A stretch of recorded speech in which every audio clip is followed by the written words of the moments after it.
Hi, good afternoon, everybody. Good afternoon. We are live now. So, yes, welcome, everybody. Today, we're going to talk about who owns farmers' data. And this is the first webinar in a series where we're going to explore data responsibility around data of smallholder farmers. My name is Josje Spierings. I'm a project manager at Fairfood, and I will be moderating these series conversations. And in these series, I will be joined by different experts that will touch upon different aspects of data responsibility in the agri-food sector. Before I introduce our experts, I have one practical note. There's a chat, and we really encourage you to put any questions you have in the chat or any comments, because even though we might not be able to talk about all the questions in this webinar, we really would like to gather information, and maybe we can talk about it in the next series. So then I would really like to start to introduce the two experts I have with me today. So with me I have Jonathan van Geuns. He's project manager at Development Gateway, and Sidi Amar, who is the spearhead of the Fair and Smart Data Spearhead track at Maastricht University. I'm going to ask you guys to introduce yourself a little bit before we start the conversation. So maybe, Jonathan, you can start. Thank you, Josje. Hi, everyone. I'm Jonathan. I'm from the Netherlands, as you can hear by my name, but I'm based in Montreal, Canada. Sun is just rising. I have a background in law, but I've been working in the development sector for over a decade, mostly in data and innovation governance with national and international organization governments. One of the projects I worked on this year was with Fairfood, looking at farmer-centric data governance and different models. We looked at data ownership and data control. Lots of interesting things, looking at, how can we use these models to benefit farmers. It's a little bit of background on myself. Great, thank you. And Sidi? Thank you for having me. And I'm a researcher at Maastricht University, working on the Fair and Smart Data Spearhead, as Josje mentioned. Our spearhead focuses on the promotion of digitalization in small-scale farming, specifically in the global south. We focus on three research themes: digitalization to increase traceability and transparency in the supply chain, so to allow for more sustainable and equitable global supply chains; data-driven business model to valorize the data of farmers, to create a new income streams for farmers, and also data governance principles and frameworks. We work with our partner organizations, Solidaridad and Rabobank, and also we engage a lot of researchers in interdisciplinary research around those topics at the university. So, grosso modo, this is what we do as an FSD. Great. Thank you for the introduction. I'm very happy to have you both here to have this first webinar in the series. So as an introduction to this, so as Fairfood, our focus is and our goal is really to improve smallholder farmers' incomes and their livelihoods. And we really believe this starts with traceability. So we work with companies and support them to trace products from farm to fork. And that really creates a better understanding of the farmers that they actually source from. And what we really see more and more is that companies are interested in diving deeper. So not only tracing their product, but also understanding more about the farmers, about their income. Are they actually making a living income? But also understanding more about their agricultural practices that the farmers are using to see how that affects the climate and the environment. But these kind of questions, they generate more and more data about these smallholder farmers. It's not only traceability data from the product anymore. And so that really leads us to this kind of question, with all this data being collected, who actually owns this data, and how do you deal with that data in a responsible way? And that's why we set up this series. And I really want to start with this kind of question for you guys, which is, why is it important for a company to actually think about ownership of data from smallholder farmers? Maybe, Jonathan, you can start with an answer. Yeah, I'll try to keep it short. I think this is a really actually broad question, so you can go a lot of ways. Thank you. I mean, like you mentioned, I mean, I'd like to start off by saying that like there's a lot of beneficial purposes for using data, right? So just to make that clear, I think what I've seen is a lot of companies are more integrated than ever when it comes to like providing digital products for farmers and resulting in sort of data flows. That has created sort of these paradigms of information imbalance or data imbalance. I think that's important to note. Because this doesn't like benefit farmers and their communities, right, and societies writ large. So I mean that's sort of the backdrop that we need to know, is that many farmers continue to be unaware of all the ways in which a company can use their data. So this then enables further data capture and data extraction.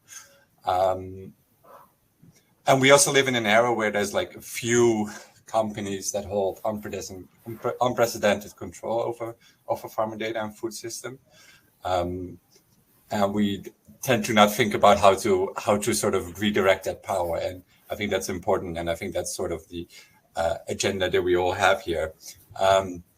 So though farmers generate a lot of data through AgTag and etc., the developers and owners of those technologies typically also own this data, and that puts farmers in a sort of a paradox, right? So while the use of data and AgTech holds a lot of potential, it also and strengthens work and life for farmers, it can also like incapacitate or bring further data challenges and that sort of inhibit the work of farmers as well. And organizations often do not explicitly protect data rights of farmers because that's not on their minds, resulting in less control even over that data and over the benefits. But I do notice, over the last year or longer, that there's a lot of consensus around like, who should own that data. And there's a lot of organizations that are thinking about like how to redirect the ownership towards farmers. But I'd like to take it further than that, because the language of ownership can distract from certain issues. So that should also include like data collection and data control and access to data, because data ownership in itself can be pretty meaningless for a farmer if they can't use the data in the end. So building capacity, trust, and confidence is, and ultimately control requires more than clarifying only data ownership. So what I'm hearing you say as well within this is it's really also like an ethical point of view. So it's about power dynamics and understanding, okay, who should actually have access to this data, and the farmers, it is farmers' data. So, but the power dynamics are now off. Is that the companies or the tech in between companies own this kind of data, and the farmer doesn't even know that it's there. I think that's the ethical thing why a company should think about it. I don't know, Sidi, if you have any other parts why it's relevant also for a company to think about why is data ownership important? Exactly. I think there are three reasons mainly for companies to care about data ownership and data governance, especially from smallholder farmers and from actors in the supply chain who are not well sourced to deal with the data. And I would say, first of all, it's compliance and regulation. They have to know what is the regulation in place to handling the data of the farmers. The second is for their operation and logistics. They need to know who owns the data, who controls it, how they can acquire it, collect it. And the third reason is the valorization, creating value out of this data. So all those aspects that they're dealing with on a daily basis, corporations, traders, companies, they need to know about the logistics of data collection and data ownership. But it's even the word data ownership, and I saw like Peter in the chat commenting, however, data is owned by nobody. And there is so like ownership is until it's a legal status of possession and control of a property. It's you will have something that is tangible or intangible that you at your position, you can discard it, you can use it as you see fit. In the data realm, in this new digital economy, even in the West, with most developed legal frameworks, it's not actually ownership. It's more about control, and sometimes it's an elusive control. Personally, I would call it is an exchange. So it's an exchange for collecting, using your data for a perceived value of the user. And what is different in this kind of conversation about smallholder farmers and farmers in general, people, first mile actors in the global south, that they don't have the legal frameworks to protect them when the data is collected. They don't have the tools to have participatory control over their data. So it becomes problematic. And we go back to your point that you mentioned, it becomes an ethical data governance voluntary thing that corporations and companies should figure out. And there's no legal framework to protect the privacy, the security of the data, the control of it. So what should corporations do? And this is definitely, according to my point of view, it's an ethical and issue for corporations that they have to deal with and find solutions for. Yeah, because I think what I've seen a lot is that technical development, innovations, they move super fast, but the legal frameworks cannot keep up yet. We luckily have now like the GDPR and some other local legislation on collecting personal information, but that doesn't cover everything always yet. So I think there, within that gap, it's really indeed about those ethics, like why as a company, should you give this ownership? What do you feel ethically responsible for?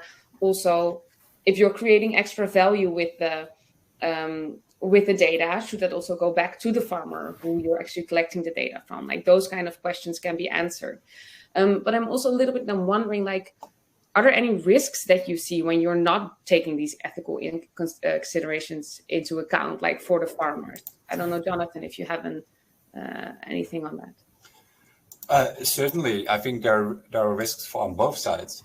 So maybe sort of circumventing that regulatory gap that's there, we can think about other ways to motivate ethical behavior. So thinking about sort of maybe risks for companies or things that are beneficial for companies in that way. So I turn the question around a little bit. So by thinking about how, like Fairfood is actually trying to create better data quality while also creating better data positions for farmers at the same time.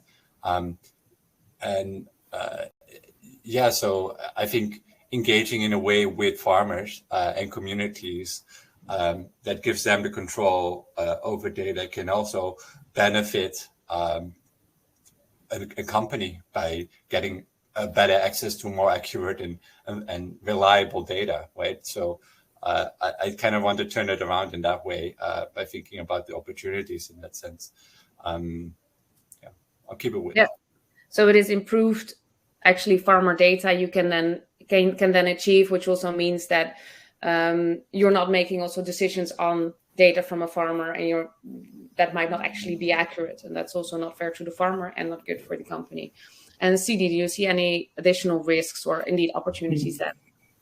I would say there are many opportunities. If we delve into opportunities for corporations when they're using, that's a topic in itself. But to the question of the risk, just to add to what Jonathan has said, there's a risk also for, let's say, as I said before, compliance to regulations, because sometimes in the country where the raw material is sourced, maybe there is a lack of regulation and you have more room to do what will ease your operations or create more benefits to you.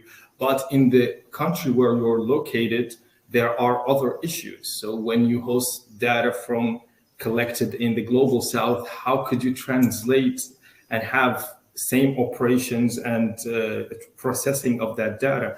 The other thing also related to that, it's the image. If you have any kind of exploitative use of data that is in the global south, it might backfire once this is a public knowledge, and that you are creating value and using data and not protecting the privacy or security of those farmers.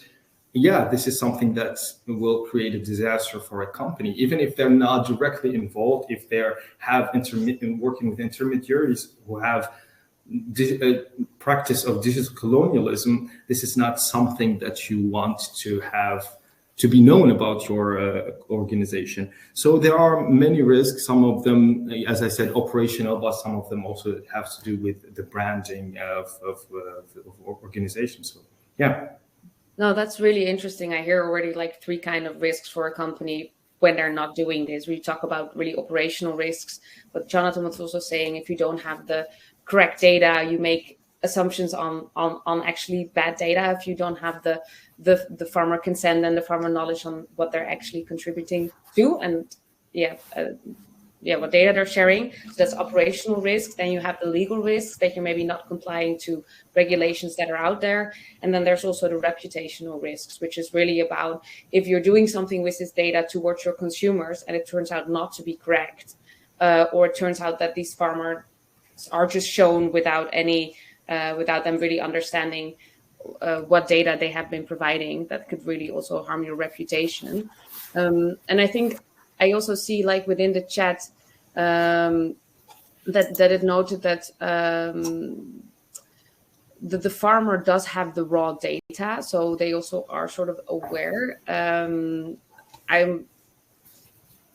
always wondering about really what kind of capacity and knowledge is actually needed from people to understand and to really provide like informed consent to, so when providing data. Does any one of you have anything to say about that? Because I think that's quite an important topic. So when you're collecting it, how do you make sure that the farmer understands what they're providing their data for? Very good question. Yeah. Go, Jonathan.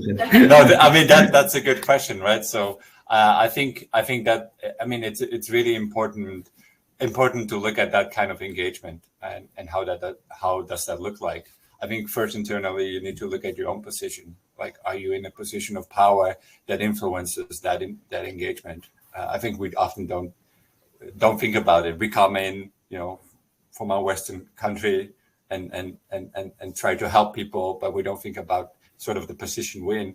We also don't think about what the meaning of, going back to ownership, actually, what the meaning of ownership is, right? It's quite a Western concept even, right? So a lot of communities don't understand it. It's like data is owned or like things are owned by the communities, right? Like even tools like, that farmer Jews are owned by the communities, etc. So these concepts sometimes don't even resonate. And if you talk about data or control, data, ownership, like that doesn't resonate with a lot of people. So, but on the other hand, like people are not dumb, right? You can really explain to them what it means, and taking the time to do that engagement properly, and letting them decide what they want to do with their data, giving them sort of the, laying out what you're trying to do, but also, letting them decide how they want to govern their data. I think that's also really important, other than bringing them like here's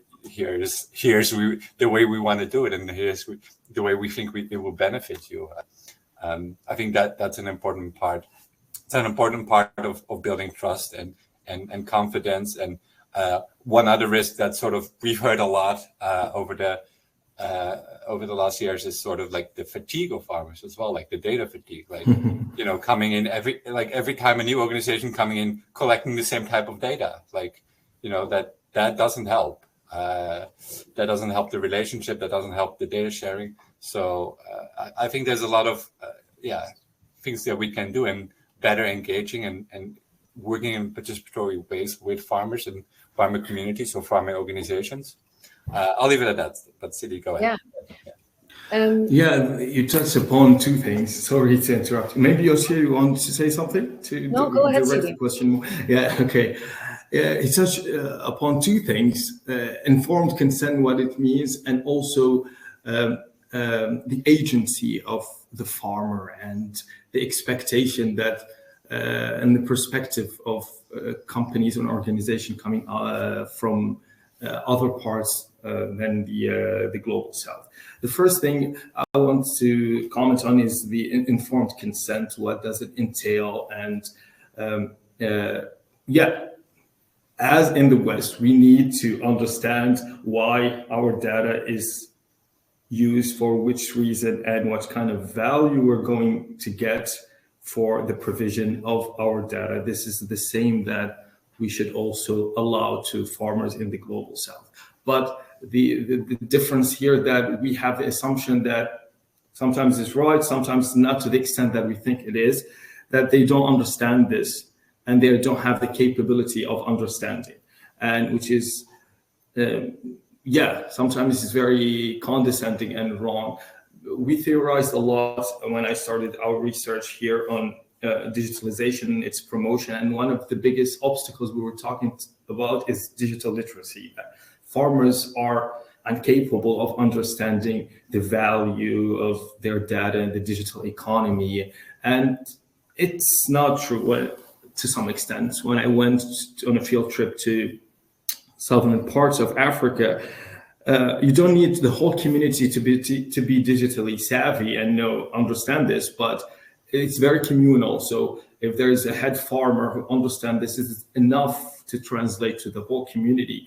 And it's always bargaining, it's change. It's in our nature as a human. You tell me you're going to use this data, I'm going to create value for carbon farming. This is monitoring your fields for carbon sequestration. It's not difficult. Put in those data, and then we're going to eventually compensate you to do certain practices. This is easy. If you collect data for this, make sure that the farmers understand this. Make sure that the farmers know how much valuable the data is and what is the portion of the share you're going to give them. And don't link it to the provision of their crops, for instance. Like you're sourcing this material from them, you have to subscribe to this program for us to actually supply. Now, this is not informed consent. Maybe they're informed, but they're not consenting because there's an underlying kind of exchange there that they need. So those are things like informed consent is important, but also it's bigger than just provision of information. You have to provide the tools, give them enough knowledge of how this going to be used and valorized. And I think the faculty of intelligence that they have, they would definitely understand. And also give them the option of opting in, opting out. A lot of the things that we have as control, by the way, and ownership, is that we can opt in, opt out. If I don't like your platform, I'm not going to agree to the cookies or the user terms. Yeah. Those kind of things are important also for small farms. Super good points. I also think like the ownership part of it, like the understanding, I do agree, like we shouldn't underestimate what people understand. I also, when I'm looking at myself, I click agree a bit more often while I'm actually semi an expert in this field, and I know I shouldn't. Like I don't completely always get where my data is actually being used. So I also think it's a difficult topic to really get right, informed consent and how to set that up. And I think it's also a thing what sometimes, like if you want to do this well in that sense, like have these farmer discussion groups, it's also going to be more expensive. The data collection is going to like cost a lot more to do that. And there I always find it interesting to look at like balances, like talking about the ethical side, like is it actually ethical to collect it, but also about the things which is like misuse versus misuse, like the misuse of the data is like massive, that you really want to avoid, but also the misuse. If we have the tendency to get too much into all these regulations and we want to make sure that every individual farmer understands these practices, it's going to be expensive, so they're not going to do it. But then there's also a misuse of data because the data is not being collected, and with interventions or things that could also actually benefit the farmers and have value for the whole supply chain are then not done. So I also think that's quite an interesting balance to look at. And I want to briefly ask you if you have any like good practices that you can share in this field, where you say, here it's been done in a way which offers a sort of return on investment. So it's valuable for a company to invest in it, but also takes along the farmer more and talks about this ownership. I don't know if one of you has that. Yeah, for sure. There are plenty of examples, actually. And I think it's always good to think sort of about the sustainability and the business model of these kind of approaches, right? And that often, like in the development sector, that often gets sort of neglected more, although there is attention to it. I think it is often even the main barrier to doing things, right? Like to keep something running, right? But there are interesting examples. As you granted is from South Africa. I know of an organization working there with fishers that is really doing great work in co-designing and co-developing like their platforms, and having the fishers like own that process, like and be part of that, and you know, they're trying to find ways in how either the data can be sort of used or monetized. And I think there's other examples as well where we can see sort of think about that. Since we don't have much time, let's Sidi, go ahead. Yeah.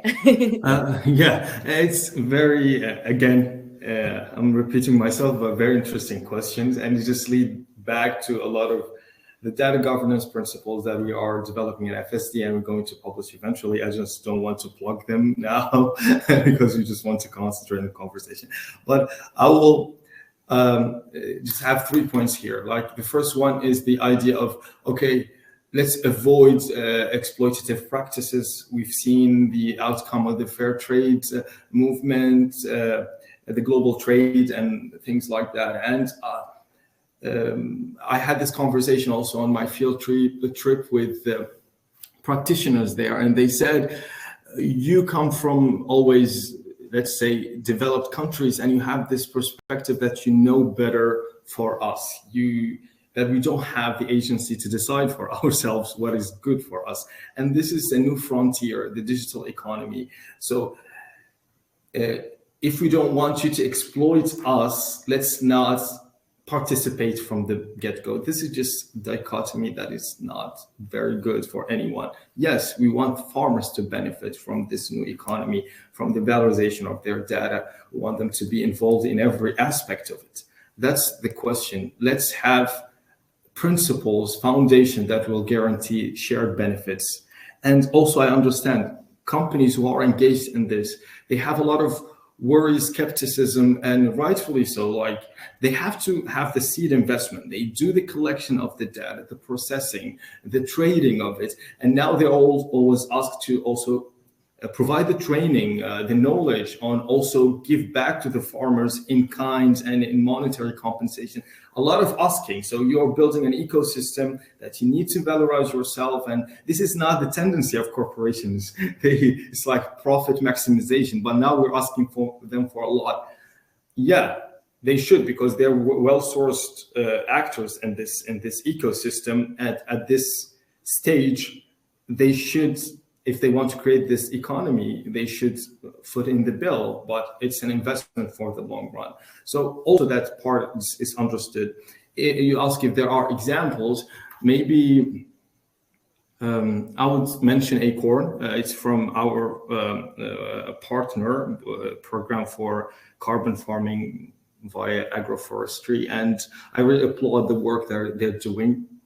And so the things I would highlight that they're work with organization with good reputation on the ground for interfacing farmers.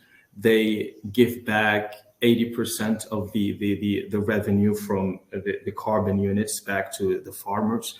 They seek the informed consent from the farmers. Also, they're using agroforestry would help increase the yield and production of farmers, which they're not asking any kind of return on that. So it's more of, let's say, social entrepreneurship when it comes to that. It'll help the environment and it'll help the farmers. So yeah, I think there are good examples out there, but there are a lot of ways that this could go south, and there are a lot of ways that they could the farmers' data could be exploited. So yeah, you just have to keep that in mind. Definitely. I think those are good examples as well, and would be nice to collect more, and we'll share them along.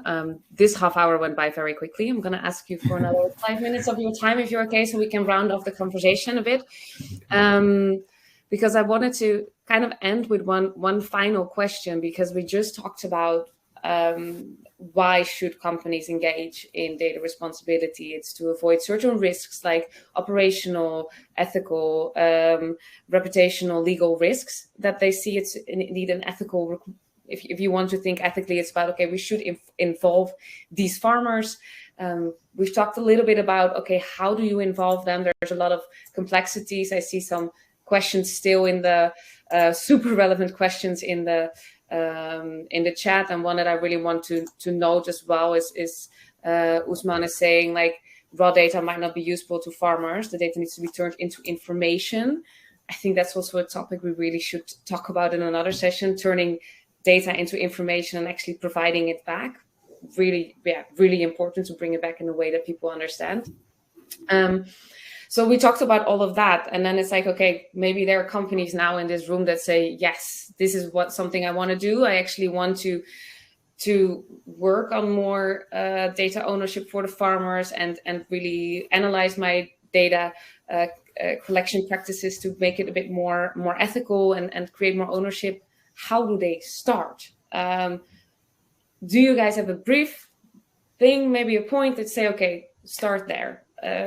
Sidi. I wish I have a brief cut through answer to this, but I would say you can do it, Sidi. Come on. It's always you have to have a code of conduct to what you do business. The best practice that you have and you're abiding by in your country of origin, just try to your best of capacity to translate it and use it in other the context in the global south. I think that could be the first point. And don't delegate. Don't say just this is very complex, this is difficult, I'm just going to, because I've seen this. I've seen some organizations saying, oh, we just had we trust those intermediaries, and so we'll give them the work that is interfacing the first mile actors, which is not right. It's still your responsibility, and you cannot delegate this kind of work. You have to use all the leverage you have to actually enforce all the ethical and principled way of collecting and valorizing the farmers' data. Yeah, great. And quickly from my side, Josje, I think there's some quick wins and well, for example, like look at the contracts you have. Like they usually are quite weak towards protecting the farmers. So that's like an easy fix. If you want to go all the way, it's tedious and it's hard work that you need to do. What you just said, Sidi, I think. A topic that might be interesting for another webinar is thinking about data stewards and data stewardship as an organization, and I think that's something.